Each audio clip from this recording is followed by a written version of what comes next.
మన ప్రభువును రక్షకుడైన యేసుక్రీస్తు సర్వశక్తిగల నామంలో లైఫ్ చర్చ్ వైజాగ్ నుండి మీకు శుభములు. మీరంతా క్షేమంగా ఉన్నారని నమ్మి దేవాది దేవుని స్తుతిస్తూ ఉన్నాను. క్రమం తప్పకుండా ఈ హోప్ ఫర్ టుడే వాక్య ధ్యానాలు మీరు అనుసరిస్తూ ఆత్మీయంగా అభివృద్ధి పొందుతున్నారని నమ్మి దేవుని స్తుతిస్తున్నాను. మేము కూడా ప్రార్థనాపూర్వకంగా మీకు ఈ వాక్య ధ్యానాలు అందించడానికి దేవుడు మాకు చూపిన కృపను బట్టి కూడా దేవాదేవుని ఎంతగానో స్తుతిస్తున్నాను. కీర్తన గ్రంథం 142వ కీర్తన 2వ వచనాన్ని నేను చదువుతున్నాను. కీర్తన గ్రంథం 142వ కీర్తన 2వ వచనం. బహు వినయముగా ఆయన సన్నిధిని నేను మొర్రపెట్టుచున్నాను, నాకు కలిగిన బాధ ఆయన సన్నిధిని తెలియచెప్పుకొనుచున్నాను. నాకు కలిగిన బాధ ఆయన సన్నిధిని తెలియచెప్పుకొనుచున్నాను. ఈ కీర్తన దావీదు రాస్తూ ఉన్నాడు. 42వ కీర్తన బిగినింగ్లో చిన్న అక్షరాలతో గుహలో ఉన్నప్పుడు దావీదు చేసిన ప్రార్థన. గుహలో ఉన్నప్పుడు దావీదు చేసిన ప్రార్థన. బహు వినయముగా నీ సన్నిధిలో ప్రార్థిస్తున్నాను ప్రభు అని చెప్పి దావీదు చేసిన ప్రార్థన అక్కడ కనిపిస్తూ ఉంది. నాకు కలిగిన బాధలన్నీ మీకు తెలియచెప్పుకుంటున్నాను ప్రభు అని చెప్తున్నాడు.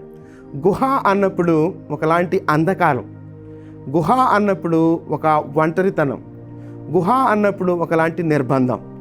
ఇలాంటి పరిస్థితుల్లో ఉండి దావీదు దేవుని సన్నిధిలో మొరపెడతా ఉన్నాడు. ఒక అంధకారం, ఒక ఒంటరితనం, ఒక నిర్బంధం, ఒక దిక్కుతోచని స్థితి. అలాంటి పరిస్థితుల్లో దావీదు దేవుని మీద మాత్రమే ఆధారపడుతూ బహు వినయముగా దేవుని సన్నిధిలో మొరపెడుతున్నాడు. ఆ మాటను ఒక్కసారి మరలా నేను చదువుతున్నాను. బహు వినయముగా ఆయన సన్నిధిని నేను మొర్రపెట్టుచున్నాను, నాకు కలిగిన బాధ ఆయన సన్నిధిని తెలియచెప్పుకొనుచున్నాను. నాకు కలిగిన బాధ ఆయన సన్నిధిని తెలియచెప్పుకొనుచున్నాను. ఆయన సన్నిధిని తెలియచెప్పుకొనుచున్నాను అంటలో దావీదు దేవుని మీద ఎంతగా ఆధారపడుతున్నాడనే మాటను జ్ఞాపం చేస్తున్నాను. నాకు కలిగిన బాధ. ఈ మాటలను మనం ఆలోచిస్తున్నప్పుడు దావీదు జీవితంలో ఎదురైనటువంటి ఈ సంఘటనలను ఆలోచిస్తున్నప్పుడు మనం కూడా ఆయా సందర్భాలలో అనేకమైనటువంటి బాధలు అనుభవిస్తూ తప్పకుండా ఉంటాం, బాధలు అనుభవిస్తాం. అలాంటి పరిస్థితుల్లో దేవునిని ఆశ్రయించగలిగే అనుభవాలు అనుకుంటున్నాయా? తప్పకుండా దేవుని ఆశ్రయిస్తే, బహు వినయముగా ఆయన సన్నిధిలో మనం మొరపెట్టగలిగితే, మన బాధంతా ఆయన సన్నిధిలో చెప్పుకొనగలిగితే దేవుడు తప్పకుండా మనలను విమోచించే దేవుడుగా ఉన్నాడు. ఎందుకు అనంటే మన యావత్ బాధలలో బాధను అనుభవించిన దేవుడు ఆయన. కొన్ని సందర్భాల్లో కొన్ని బాధలు మనం పంచుకోలేం, అర్థం చేసుకునే వాళ్ళు లేకపోవచ్చు. ఒకవేళ భార్య భర్తను అర్థం చేసుకోలేని పరిస్థితులు ఉండొచ్చు, భర్త భార్యను అర్థం చేసుకునే పరిస్థితులు ఉండొచ్చు, తల్లిదండ్రులు బిడ్డలను అర్థం చేసుకోలేని పరిస్థితులు ఉండొచ్చు, బిడ్డలు తల్లిదండ్రులను అర్థం చేసుకునే పరిస్థితులు ఉండొచ్చు. బాధలలో నీవు తండ్రివైనా, తల్లివైనా, భార్యవైనా, భర్తవైనా, బిడ్డలైనా, ఎవరైనా సరే, ఏ బాధ నీవు కలిగి ఉన్నా సరే, ప్రతి బాధలను తెలియచెప్పుకోవడానికి మనకున్నటువంటి ఏకైక మార్గం మన దేవుడు.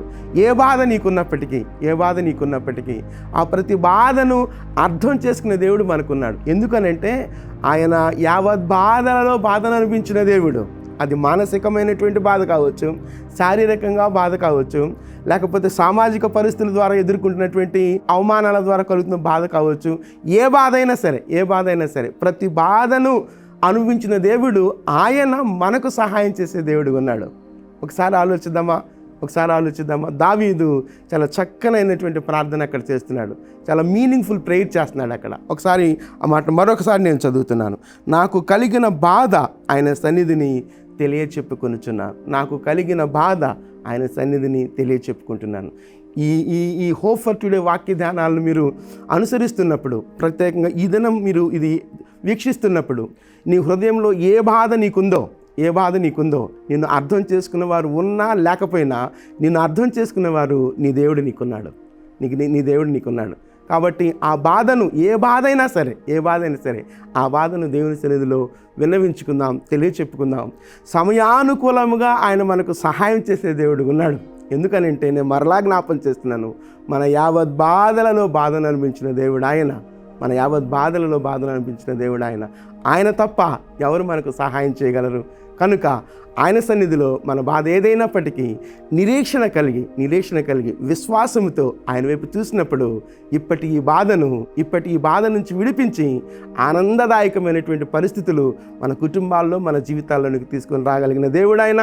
అట్టి నిరీక్షణతో ఆయన వైపు చూద్దాం. అది ఎలాంటి గుహానుభవంలో మనం ఉన్నప్పటికీ, దావీదు గుహానుభవంలో ఉన్నాడు.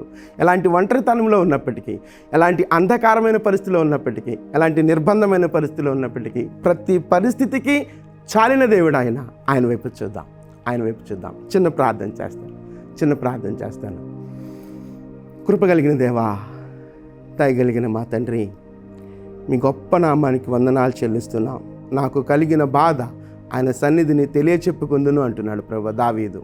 కనుక మా బాధలలో నీవు తోడుగా ఉన్న దేవుడవు, ఏలయనగా మాకు సహాయం చేయగలిగిన దేవుడవు, ఏలయనగా యావత్ బాధలలో బాధను అనుభవించిన దేవుడవు కనుక మాకు సహాయం చేయగలిగిన దేవుడవు. నా దేవా, మా ప్రతి పరిస్థితికి చాలిన దేవుడవు. బహు వినయముతో మీ సన్నిధిలో విన్నవించుకొనగలిగే కృప మాకు అనుగ్రహించమని, ఇప్పటి ఈ పరిస్థితులు ఏ పరిస్థితులు గుండా వెళ్తున్నప్పటికీ ఆ ప్రతి పరిస్థితి నుంచి, అననుకూల పరిస్థితి నుంచి విమోచించే దేవుడవు నీవు కనుక నిరీక్షణ కలిగి విశ్వాసంతో మీ వైపు చూస్తూ ముందుకు కొనసాగగలిగే అనుభవాలు మాకు అనుగ్రహించమని మీ కృపా హస్తాల్లోనికి మమ్మల్ని మేముగా సమర్పించుకుంటూ సమస్త ఘనత, మహిమ, ప్రభావాలు మీరొక్కరే పొందుకోమని యేసుక్రీస్తు అతి శ్రేష్టమైన నామంలో ప్రార్థించి వేడుకొంచున్నాం తండ్రి. ఆమేన్. ప్రభు కృప నిత్యము మనకు తోడయుండును గాక. ఆమేన్.